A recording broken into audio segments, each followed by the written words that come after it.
I roll my eyes, glossing over a particularly lowbrow magazine. I'm only doing it so I can drink my coffee in peace without feeling creepy by looking at other people. And damn is it good coffee. Don't ask me why the public pool's cafe is the best in town. It just is, and no one's denying that. I finish my drink, stand, and head to the changing rooms, coming out the other side wistfully imagining myself looking like an Olympic swimmer, swim cap and all. Glancing down to the pool, there looks to be a good 24 swimmers this afternoon. That's nice. This subtle sense of company had always comforted me, from strangers or otherwise. But today, something else outshines that. Something enticing, something new. The old plastic diving board is gone, replaced by the one I see now. I say new, though it's not exactly mint condition. It looks rustic, for lack of a better word, ornate even, to the extent I question the owner's sense of aesthetic. Despite that, it continues to exude a particular grace. Varnished wood and delicate glidings suggest a heritage in clover, and the sight alone makes me excited to try it. Maybe I'll even be the first.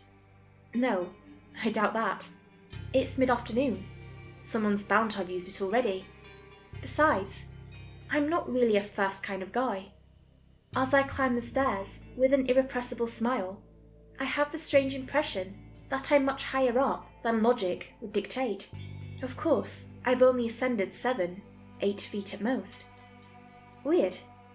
I continue regardless, a swaying vertigo lingering in the recess of my mind.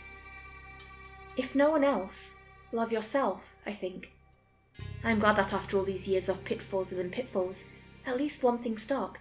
I never understood how people take swimming for granted. The air's a fluid too, like water, so I like to think it's a form of flying. Silly, I know. Before long, I find myself standing at the base of the springboard. I must admit, it's higher from above. No backing out now, though. I tread gently along dark, flexible wood, meeting the precipice head-on.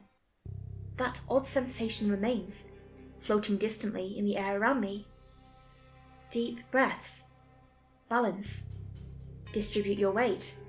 1 step, 2 step, 3 step, coil, and spring. Humid air sweeps my face and hair, and at the last moment where I stand on solid ground, my left foot slips on a wet patch. The blunder sends me hurtling sideways, down, down, to the waiting ripples. I clench my eyes in embarrassment and brace myself for the impact. Falling. Shit. This is gonna sting. Falling. What is it about water being like concrete? How high a fall does it need to be? Falling. Something feels off. Cautiously, I peek through the slits of my eyelids, knowing at any moment my face will meet water. And then, as I register the sight before me, my eyes shoot wide open. Though I struggle to comprehend what I'm seeing, the pertinent details are clear. The pool, impossibly, looks as if it's 5 stories below me. No, 6, 7. What's happening? How am I still falling? Already it's clear that when I hit the water, I'm going to die. I must be at least 100 meters above it. It's so far away I can't distinguish ripples anymore. The people look like ants, like specks of dust on a camera lens. Help! The cry startles me before I realise it came from my own mouth. Loud as it is, I'm much too far for it to even fall on deaf ears. My surroundings stretch out until the tide walls are completely unrecognisable as anything other than a strung out haze. The initial shock's past. Of course, I'm mortified, but more so confused and almost intrigued. I can't feel the air rushing by. Has my face gone numb? I bring my hands up and feel them brushing across my cheeks. Is there even air around me? It doesn't feel like it. I'm still falling. I wonder who will miss me. Then, I laugh at the notion, at its selfishness. Then, a sharp pang of despair fills me, because I'm going to miss laughing, and singing, and writing, and hurting, saying hello and saying goodbye. I won't be missing sleep, though. Dark unawareness. Of that, I'll have enough. Enough to fill eternity. How long? How long have I been plummeting in this bland void? It feels like days, weeks. Everything around me is a blur, except the water. It's the last chance I'll ever have to see anything ever again, as a thick mist seeps across the space below me, and then I have nothing. Nothing but me. I lied. I do miss sleep. In fact, it can't come sooner. But I don't feel the least bit tired, nor hungry or thirsty, for that matter. Months. Years. When will it end? I've never been fond of belief. I'm not a spiritual person. And in the face of those convictions, I pray. A never-ending string of heedless pleas cycle through my head, over and over, until I've cried and begged in every imaginable permutation. No one answers. Nothing happens. I just keep falling. Am I still in the pool room, trapped inside myself? Or am I somewhere else entirely? Not that it matters. After all, it's just one more thing to think about. I'm sick of thinking. Sick to the core. Of awareness. When will it end? A thought flashes through my mind. No, not a thought. An image. Or a concept. Something that emerges of its own accord. I see, or hear, or feel a spiral circling down, down, down to the deepest point in reality and further still. To a place so unimaginably empty it defies existence. And all I can do is wonder if I'm still above that pool. Has time died for everyone, or only me? If someone falls, they'll hit the ground. It's a law of the cosmos, yet the spiral never ends. It's eternal. Will I wake from this nightmare, or am I trapped here while my body floats lifelessly in a public pool? Can one wake from a dream with no end? Numbness settles over my being, misguided finality, the inconsolable fact that I'm going to outlive the cumulative age of every creature to ever exist and more, a trillion infinities more. Faces swirl around me as my brain fills in the blanks, then even those are smeared from sight. I remember the smell of my mother's flower patch. Lavender and peonies. I hear the voice of my little sister.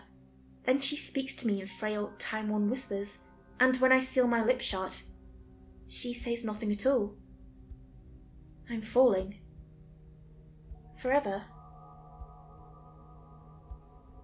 Dr. Harris strides down a blonde, sanitized hall of the ICU, archetypal in every one of its corners and seams. His eyes dart from door to door, until settling on the number 24, informing him to take a sharp turn into the ward. Scanning the room, he spots the assigned patient in the far corner, still, brain-dead, and alone. The idea that no standing friends or family would have to endure such a sight is a cold, cold comfort. For a moment, the doctor's mind is elsewhere. He sits down on the empty bedside chair and parts his lips to speak before uncompromising reality comes crashing back down. The young man's vitals match predictions, that is, rapidly declining. His heart monitor screams an erratic, senseless rhythm, befitting for life's final throes. Like a wounded animal crying for its predator to just get on with it. Under the pity, buried but still very much there, Harris can't help but acknowledge a morbid curiosity. Truly, he's never seen anything like it. A 20-something man of average fitness, bright and alive on the springboard, then unresponsive and brain-dead by the time he hits the pool. The scans, too, are inexplicable. Harris has a brief unprofessional notion that this man's brain had blown out like a fuse, some undercurrent lurking deep down in those grey folds, summoned to run its destructive course, leaving only fried dendrites in its path. Something catches the doctor's attention. On the bedside table sits a newspaper. Yesterday's newspaper. It's not the utter redundancy of its presence that draws him in, nor is it the frankly offensive implication therein. Rather, it's a title a few rungs under the headline. Local pool diving board, confiscated, following horrific incident. On a skim read of the article, Harris can glean nothing he doesn't already know. There's no detail on who exactly took the board into their possession either. What stands out to him the most is a single orange pen stroke near the end, underlining both the patient's name and the hospital he was rushed to. Intrigued, he picks up the newspaper, then pauses upon hearing a distinctly harsh clatter. Looking to his feet, he bends down and grabs the orange ballpoint pen that had apparently been stowed between the pages. He twists it in his fingers and catches a single phrase emblazoned on its side. Museum Cutter, Desmos. And then, as if a mirage, the pen is gone.